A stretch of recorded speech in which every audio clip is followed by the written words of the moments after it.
Export क्या होता है, जिस तरह इंपोर्ट एक्सपोर्ट से आप याद रखें, इंपोर्ट जो होता है जब हम बाहर से कोई चीज़ मंगवाते हैं, और एक्सपोर्ट होता है जब यहाँ से हम बाहर भेजते हैं। तो एक्सपोर्टिंग टैलेंट यानी या बेसिकली बात ये हो रही है कि ये टैलेंट जो है यहाँ से बाहर जो जा रहा है उसकी वजूहात जानने की कोशिश की गई है कि क्या वजूहात हैं कि देखें, ठीक है बाहर आप पैसे ज़्यादा कमा लेते हो, लेकिन सारे अपने लोगों को छोड़ के जाना, जहाँ आप पैदा हुए हो, माँ बाप को, बहन भाइयों को, सारों को छोड़ के जाना, तो यकीनन क्या वजूहात होती हैं कि बंदा ये एक्सट्रीम स्टेप लेने की अ, कोशिश करता है। ठीक है, जिसको हम ये स्टेप्स देख लेते हैं। कह रहे हैं कि जी Pakistan is one of the few countries that pushes its top talent to leave their motherland. उन्होंने कहा पाकिस्तान उन चंद ममालिक में शामिल है, ये क्या है, पुश करता है, धकेलता है इसके टॉप टैलेंट है to leave their motherland के वो, और मदर लैंड क्या होता है जहाँ आप पैदा होते हो, पले बड़े होते हो। ठीक है, तो पाकिस्तान उन ममालिक में शामिल है, ये धकेल देता है अपने टॉप टैलेंट को कि वो छोड़ दें वो जगह जहाँ पे ये पैदा हुए हों।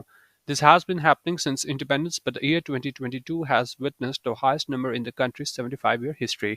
अब देखें, ये मतलब हमेशा से ये रहा है चीज़ के, अगर हम देखें कि डॉक्टर्स इंजीनियर्स तो शुरू से ही खास तौर पे मतलब ये रुझान रहा है कि यहाँ से छोड़ के चले जाओ, लेकिन आज ये ओपिनियन लेने का मकसद ये था कि ये डेटा है ना बहुत ज़्यादा, एक तरीके से आप कह लें कि जी परेशान कर देने वाला है कि कितने ज़्यादा लोगों ने पाकिस्तान छोड़ दिया 2022 में।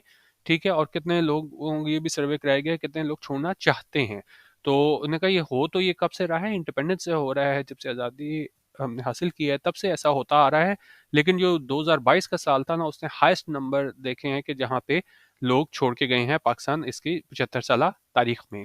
ठीक है, अब ये बहुत इंपॉर्टेंट चीज़ है, इसको यहाँ पे हम हाईलाइट करें कि जी वो कह रहा है कि जी अम, ये चीज़ ठीक है, कह रहे हैं कि जी ये एस्टिमेट लगाया गया है कि तकरीबन 7,65,000 जो लोग थे वो पाकिस्तान छोड़ गए 2022 में, और इसमें शामिल थे 92,000 हाईली एजुकेटेड इंडिविजुअल्स, और उसमें doctors, engineers, computer scientist, business executives, young people with science, technology, engineering और मैथमेटिक्स स्टेम डिग्रीज शामिल थे। ठीक है, तो ये जो फिगर है आप ये देखेंगे जी 2022 में 7,65,000 लोगों ने जो है ना पाकिस्तान छोड़ा है।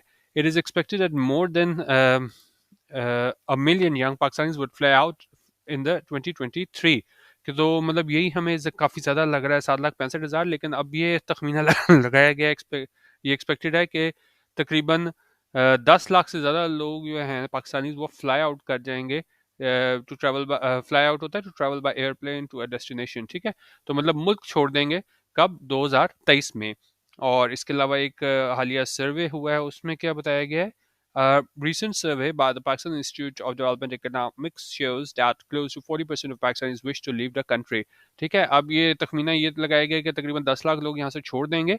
और हालिया सर्वे जो था इसका Pakistan institute of development economics का, उसमें कहा है कि तकरीबन 40% लोग हैं ना पाकिस्तानी वो छोड़ना चाहते हैं।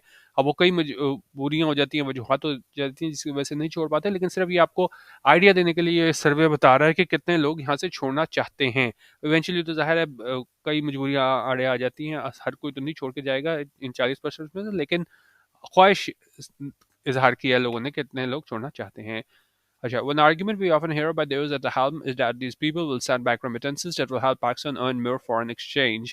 अच्छा, उन्हें का एक जो आर्ग्यूमेंट है, आर्ग्यूमेंट क्या होता है, किसी चीज़ के बारे में आप अपने है ना वो दलाइल देते हो। तो अब जब ये चीज़ कही जाती है कि भाई इतने लोग पाकिस्तान छोड़ के जा रहे हैं, तो जो बैठे होते हैं ना एट द हेल्म होता है, मतलब जो इंचार्ज होते हैं, इन लीडर्स पोजीशन में होते हैं, आप यहाँ पे गवर्नमेंट कह लें यहाँ पे, कि जो एक दलाइल, जो सबसे बड़ा जो दलील दी जाती है उन लोगों की जानिब से जो गवर्नमेंट में होते हैं, एट द हेल्म होते हैं, कि ये लोग जो है ना बाहर जाके क्या है रेमिटेंसेस भेजेंगे। रेमिटेंसेस क्या होता है, यहाँ से कोई बाहर जाए और वहां से जाके पैसे भेजे अपने मदरलैंड को। ठीक है, तो वो कहते हैं कि भाई वहां से रेमिटेंसेस आएंगे तो बहुत हमारा फॉरेन एक्सचेंज आएगा, तो उससे हमारे जो है मीशत की सूरत हाल बेहतर होगी। और फिर वो क्या कहते हैं कि इससे हमें मजीद फॉरेन एक्सचेंज अर्न करने में मदद मिलेगी, बट एट व्हाट कॉस्ट, लेकिन क्या इसकी कॉस्ट पे करनी पड़ती है। Do we realize the intellectual, economic, political and social vacuum in this brain drain creates? उन्होंने कहा क्या हम रियलाइज करते हैं, समझते हैं कि इसकी क्या मतलब कॉस्ट है हमारे पास, इंटेलेक्चुअल कॉस्ट क्या है, इकोनॉमिक, माशी, पॉलिटिकल, सियासी कॉस्ट क्या है, और ये सोशल वैक्यूम क्रिएट कर देता है, इखला का क्रिएट कर देता है, दिस ब्रेन ड्रेन क्रिएट्स। ठीक है, ये ब्रेन ड्रेन क्रिएट करता है। अच्छा, अब ये ब्रेन ड्रेन बहुत ही अच्छा ये बज़वर्ड है, ये बहुत ज़्यादा आपको सुनने में मिला होगा और अभी भी मिलेगा, क्योंकि अब जितनी ज़्यादा तादाद में एस्टिमेट लगाया गया है कि तकरीबन 10 लाख लोग जो है ना पाकिस्तान छोड़ देंगे 2023 में। तो ब्रेन ड्रेन हमारे पास क्या होता है? ब्रेन ड्रेन है, brain drain occurs when there is a lack of opportunity in a certain area। तो ब्रेन ड्रेन ये होता है कि जब आप समझते हो कि भाई कोई मेरे पास अपॉर्चुनिटी नहीं है, और ख़ासतौर पे जो प्रोफेशनल्स होते हैं डेवलपिंग नेशंस में, वो छोड़ देते हैं अपना मुल्क एक बेहतर मौके के लिए, और वो डेवलप्ड वर्ल्ड का रुख करते हैं। तो वहाँ पे हम ये ब्रेन ड्रेन बड़ा यूज़ होता है कि जो भी आपके इंटेलेक्चुअल और पढ़े लिखे लोग होते हैं वो जब मुल्क छोड़ के अच्छे मौके की तलाश में डेवलप्ड वर्ल्ड की तरफ चले जाते हैं। ठीक है। अच्छा, अब ये कह रहे हैं कि जी किधर गया?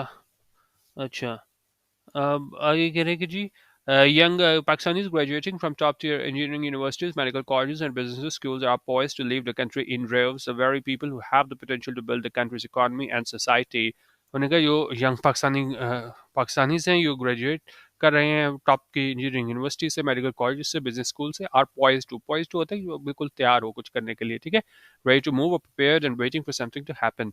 तो उन्होंने कहा ये सारे लोग जो है ना, जो टॉप यूनिवर्सिटी से पढ़े हुए हैं, ये तैयार हैं टू लीव द कंट्री, मुल्क छोड़ने के लिए, इन ड्रोव्स होता है कि जब आप बहुत बड़ी तादाद में हो ना, इन लार्ज नंबर्स और ग्रेट क्राउड्स, बड़ी तादाद में आप हो ना, वहाँ पे इन ड्रोव्स यूज होता है। तो उन्होंने कहा बड़ी तादाद में ये लोग तैयार हैं, जो टॉप टियर यूनिवर्सिटी से पढ़े लोग हैं, मुल्क छोड़ने के लिए। द वेरी पीपल, वही लोग जो हैव द पोटेंशियल, जिनमें पोटेंशियल है, अहलियत है, to build this country's economy and society, कि वो बिल्ड करें इस मुल्क की मईशत और सोसाइटी को। But the state prefers them to become overseas Pakistanis. लेकिन उनका स्टेट क्या प्रेफर करती है कि वो बन जाए ओवरसीज पाकिस्तानीज, क्योंकि उनका ये होता है कि भाई बाहर जाएंगे, बाहर से जो है ना वो हमें रेमिटेंसेस भेजेंगे, और उससे क्या है फॉरेन एक्सचेंज में इजाफा, रिजर्व्स में इजाफा होगा। Consecutive governments take pride when overseas Pakistanis give charity here and there। और उनका कंसेक्यूटिव गवर्नमेंट्स एक के बाद एक आने वाली गवर्नमेंट जो है ना, वो इस बात पे फख्र महसूस करती है, टेक प्राइड करती है कि जो ओवरसीज पाकिस्तानीज होते हैं वो क्या है, चैरिटी जब देते हैं। What the state has failed to recognise. लेकिन उन्होंने कहा क्या चीज़ जो स्टेट जो है ना वो नाकाम हुई है समझने में कि जो एक्चुअल कंट्रीब्यूशन है this people could have made by being active citizens of the country they have lived in. लेकिन जो गवर्नमेंट है वो ये समझने में कासिर है कि क्या ये एक्चुअल कंट्रीब्यूशन इन लोगों की हो सकती थी अगर ये क्या है रहते, एक्टिव सिटीजन रहते उस मुल्क में जहाँ पे मतलब ये पैदा हुए हैं और जहाँ इन्होंने ज़िंदगी गुजारी है, बजाय इसके कि वो मौके की तलाश में डेवलप्ड नेशंस की तरफ चले जाएं। ठीक है।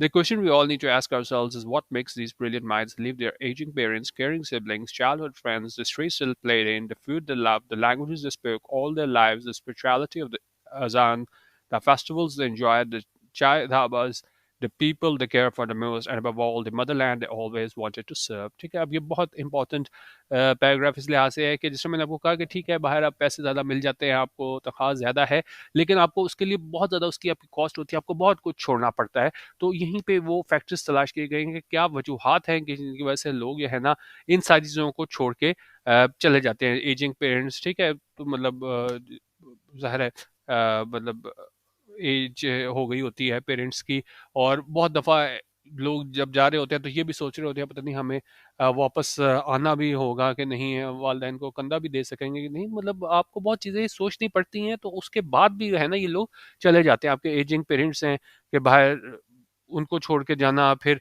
केयरिंग सिबलिंग्स बहन भाई उनको छोड़ के जाना, चाइल्डहुड फ्रेंड्स, फिर उन स्ट्रीट्स जहाँ पे आपने ज़िंदगी गुजारी हो, फिर जो खाना आपको पसंद हो वो छोड़ के जाना, फिर लैंग्वेज है आपकी स्पिरिचुअलिटी है, अजान के हवाले से बात कर रहे हैं, फिर जो त्यौहार फेस्टिवल्स जो आप इंजॉय करते हो, क्योंकि ज़ाहिर है यहाँ पे जिस तरह आप ईद और दूसरे मौके गुजारते हो बाहर नहीं गुजार सकते। फिर ये चाय ढाबा और उन लोगों के साथ जिनका सब ज़्यादा आप जिनके लिए केयर करते हो, और फिर उस मदरलैंड को, धरती माँ को छोड़ के जाना जहाँ पे आप चाहते थे सर्व करना। तो मतलब ये क्या वजूहात बनती है कि इतनी साइजों को छोड़ के आप फिर भी है ना वो बाहर जाने को तरजीह देते हो। ठीक है। अच्छा, अब रीजंस बताएं क्या है। अब रीजंस कह रहे हैं कि जी उन्होंने कहा कि जी scarcity of economic opportunities is one of the major reasons but this is not the only factor. उन्होंने कहा स्केर्सिटी कमी किसकी, इकोनॉमिक अपॉर्चुनिटीज, माशी मौके। तो ये ने कहा एक one of the major reasons, उन्होंने कहा कई वजूहत है, उनमें से एक रीज़न ये है कि माशी अपॉर्चुनिटीज़ नहीं है, मौके नहीं है, but this is not the only factor. लेकिन ये वाहिद फैक्टर नहीं है, वाहिद वजह नहीं है जिसकी वजह से लोग है ना अपनों को छोड़ के बाहर चले जाते हैं। The space for freedom is shrinking with every passing day. उन्होंने कहा ये स्पेस फॉर फ्रीडम है, आप आज़ादी नहीं है, वो क्या है, श्रिंक हो रही है, कम हो रही है हर गुजरते दिन के साथ। Not having complete liberty to practice one's religion, curtailed freedom to express one's genuine views without any fear of consequences, the absence of independence and adult needs, and restricted physical mobility, especially for women, are driving genius out of Pakistan. अच्छा, अब ये वजूहात हैं, अब इसमें आप इसमें agree कर भी सकते हैं चीज़ों से, नहीं भी कर सकते।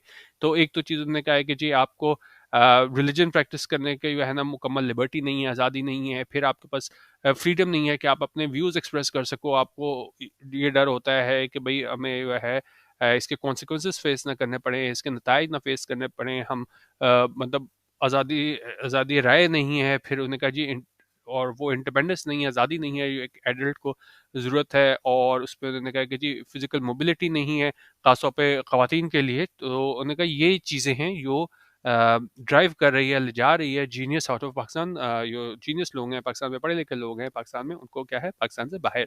तो अब ये कुछ रीजंस थे कि आपको आज़ादी नहीं है, फ्रीडम नहीं है, आप अपनी मर्जी से कुछ बोल नहीं सकते, आपको डर होता है कि मुझे कॉन्सिक्वेंसेस फेस ना करना पड़े। अच्छा, और अब और मजीद एजुकेटेड यूथ के वाले से देख रहे हैं वो किस तरह फ्रस्ट्रेट हो जाते हैं ज़्यादा। Educated youth get more frustrated when they step out of college and start interacting with government functionaries. उनका एजुकेटेड यूथ जो है ना और ज़्यादा फ्रस्ट्रेटेड हो जाते हैं जब वो क्या है कॉलेज से बाहर आते हैं, कॉलेज कंप्लीट करके बाहर आते हैं और फिर वो इंटरेक्ट करते हैं गवर्नमेंट के फंक्शनरीज के साथ। और उसमें from something as simple as getting CNICs or domicile certificates to buying property, complex government processes and the importance of connections to get work done drives the last nail in the coffin. अच्छा, drive last nail in the coffin बड़ा अच्छा idiom है, इसको हम detail से देखेंगे। लेकिन बाकी कह रहे हैं क्या वजूहात हैं कि जो यंगस्टर्स हैं वो फ्रस्ट्रेशन का शिकार हो जाते हैं। उन्हें का कुछ सिंपल जैसी चीज़ें होती हैं चीज़ें होती हैं जैसे CNIC बनवाना, डोमिसाइल सर्टिफिकेट लेना प्रॉपर्टी खरीदने के लिए। तो उनका जो पेचीदा गवर्नमेंट प्रोसेसेस हैं और जो इम्पोर्टेंस है, अहमियत है कनेक्शंस की, तो काम करवाने के लिए, तो वो क्या है ड्राइव करता है last nail in the coffin. ठीक है, कि उनके देखें जब आप एक तरीके से काम कर रहे होते हो और फिर आप कहीं पे जाओ और फिर आप देखो कि कोई सिफारिश से कोई काम करवा रहा है और कोई फोन करवाता है, करवा के काम कर लेता है घर बैठे बैठे, तो क्या है आप बहुत ज्यादा फ्रस्ट्रेशन का शिकार हो जाते हो। और उसमें उन्होंने कहा है कि जी importance of connection to work done, वो क्या है last nail in the coffin साबित होता है। पहले हम इडियम देख लेते हैं। Last nail in the coffin होते हैं कोई चीज हालात बहुत बुरे चल रहे हो लेकिन एक और इवेंट हो जो क्या है बिल्कुल ही किस चीज़ की नाकामी की वजह बन जाए। ठीक है, जिस तरह एग्जांपल देखें, an event that causes the failure of something that had already started to fail. कुछ चीज़ पहले ही नाकाम हो रही हो लेकिन कोई एक इवेंट, एक एक्शन जो है ना उस चीज़ को बिल्कुल नाकाम कर दे। अब पाकिस्तान में मतलब लोग बैठे हुए हैं वो पहले ही बड़े परेशान है, फ्रस्ट्रेशन का शिकार हैं, लेकिन खासतौर पे बात करें ये जो कनेक्शंस वाली चीज़ होती है ना, तो ये बिल्कुल drive the last nail in the coffin साबित होती है। वो कहते हैं कि नहीं भाई अब इसमें नहीं हो सकता क्योंकि आप हर तरीके से काम एक आप कह लें कि जी ईमानदारी से करने की कोशिश करो, ऑनेस्टी के साथ करने की कोशिश करो, और एंड में जाके है ना ये कनेक्शन वाली चीज़ जो है ये क्या है last nail in the coffin साबित होती है। तो हालात से पहले ही तंग हुए होते हैं लेकिन ये चीज़ जो है ना बिल्कुल इनके सब्र का पैमाना लबरेज कर देती है। The more they visit government offices, the harder they are pushed to bribe officials for anything that is their fundamental citizenry right। और उनका जितना ज़्यादा वो गवर्नमेंट ऑफिस विजिट करते हैं और ज़्यादा उनको मजबूर किया जाता है कि वो रिश्वत दें ऑफिशियल्स को उस चीज़ के लिए जो उनका क्या है बुनियादी एक एक आईनी हक है किसी भी शहरी का, उस चीज़ को हासिल करने के लिए उन्हें क्या है रिश्वत देनी पड़ती है। On the other hand, they see their influential peers turning things around on a phone call without even visiting an office। और दूसरी तरफ वो देखते हैं कि जो उनके इन्फ्लुएंशियल peers हैं, जो असर रसूख रखने वाले इनके दोस्त अहबाब हैं, वो क्या करते हैं, वो मतलब फ़ोन कॉल पे ही अपना काम करा लेते हैं without even visiting an office. यहाँ तक कि वो क्या है ऑफिस भी विजिट नहीं करते।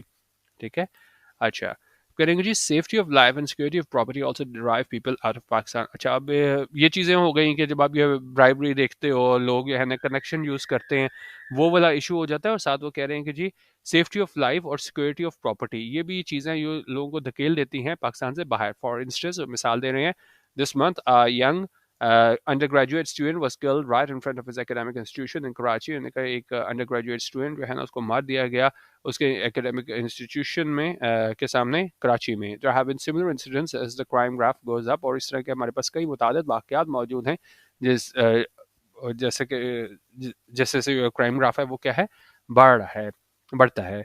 The estate has been unfair to this country's most talented and dedicated young citizens. और स्टेट जो है ना वो अनफेयर रही है, मुल्क के सबसे ज़्यादा टैलेंटेड और डेडिकेटेड यंग सिटीजन्स होते हैं. ठीक है. अच्छा, और आगे कह रहे foreign scholarship programs for graduate studies are good opportunities for young people, especially for those who are not able to afford such an education otherwise. उन्होंने कहा जो फॉरेन स्कॉलरशिप प्रोग्राम्स होते हैं वो क्या हैं, एक मौके होते हैं यंग लोगों के लिए, खासतौर पर उन लोगों के लिए जो अफोर्ड नहीं कर पाते education.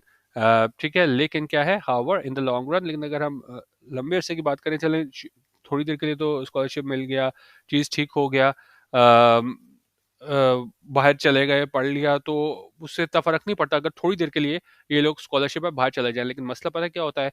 A large number of recipients of these scholarships from the US, the UK, Germany, and Europe prefer not to stay in Pakistan, even though the scholarships being awarded to provide these young people schooling and training can help them build their country.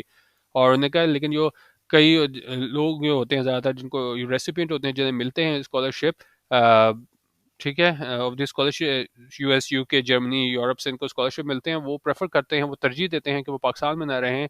और उन्होंने कहा यहाँ तक कि ये scholarship भी उनको दिया जाता है, वो प्रोवाइड कर सकता है इन यंग लोगों को स्कूलिंग और ट्रेनिंग, जो कि इनके मुल्क को बिल्ड करने में मदद कर सकता है. लेकिन क्या है, but after graduating from the programmes these same students do not see any value in staying hair.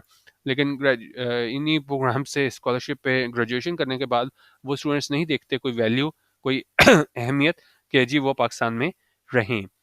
अच्छा, और रेमिटेंसेस की तरफ से आ जाते हैं, जो गवर्नमेंट जिस ज़्यादा कहती है कि नहीं भाई बाहर लोग जा रहे हैं तो कोई फ़र्क नहीं पड़ता, बाहर से जाके वो ज़र मुबादला ही भेजेंगे. कह रहे हो remittances can be good for our country but this alone can not be a permanent solution for to our economic problems. उन्होंने कहा रेमिटेंसेस जो है ना अच्छे हैं मुल्क के लिए, लेकिन सिर्फ यही ये है ना एक मुस्तकिल हल नहीं हो सकते हमारी माशी मुश्किलात का.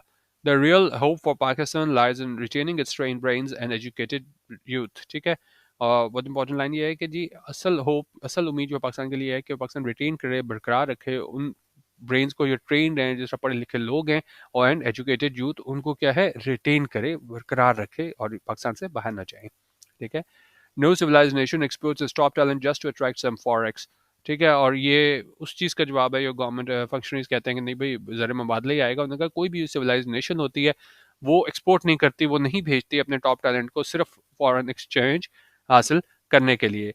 We live in a country where more than half of the children of school going age will never see the inside of a classroom. उन्होंने कहा हम उस मुल्क में रहते हैं जहाँ पे आधे से ज़्यादा जो स्कूल गोइंग एज के बच्चे हैं वो क्या है, will never see the inside of a classroom, यानी कि वो नहीं जा सकेंगे कभी भी स्कूल में. ठीक है. अच्छा, almost 95% of the ones who are lucky enough to get enrolled in public or low-cost private schools drop out before they reach the undergraduate level. और इनका 95% जो लकी वंस हैं, जो मतलब पब्लिक और दूसरे लो कॉस्ट प्राइवेट स्कूल में दाखिल होते हैं, वो ड्रॉप आउट कर देते हैं, वो छोड़ देते हैं school before they reach the under graduate level. Under graduate level पे पहुंचने से पहले वो क्या है, स्कूल छोड़ देते हैं. Imagine what it is left in Pakistan when those graduating from the top schools, colleges and universities are departing for good. अच्छा, फॉर गुड होता है हमेशा के लिए. उन्होंने कहा आप इस चीज़ को इमेजिन करें, तसव्वुर करें कि क्या पाकिस्तान में रह जाएगा जब वो लोग जो ग्रेजुएट करेंगे टॉप स्कूल से, कॉलेज से, यूनिवर्सिटी से, आर डिपार्टिंग फॉर गुड, वो हमेशा के लिए यहाँ से क्या है डिपार्ट कर देंगे, यहाँ से चले जाएंगे. तो उन्होंने कहा ये जो इनरोल्ड होते हैं पब्लिक और लो कॉस्ट प्राइवेट स्कूल्स में, वो क्या है अंडर ग्रेजुएट लेवल से पहले ड्रॉप आउट कर जाते हैं, और जो ये अच्छी यूनिवर्सिटीज़ वगैरह में पढ़ते हैं वो क्या है, वो डिपार्ट कर रहे हैं फॉर गुड हमेशा के लिए. The country needs to act, country needs to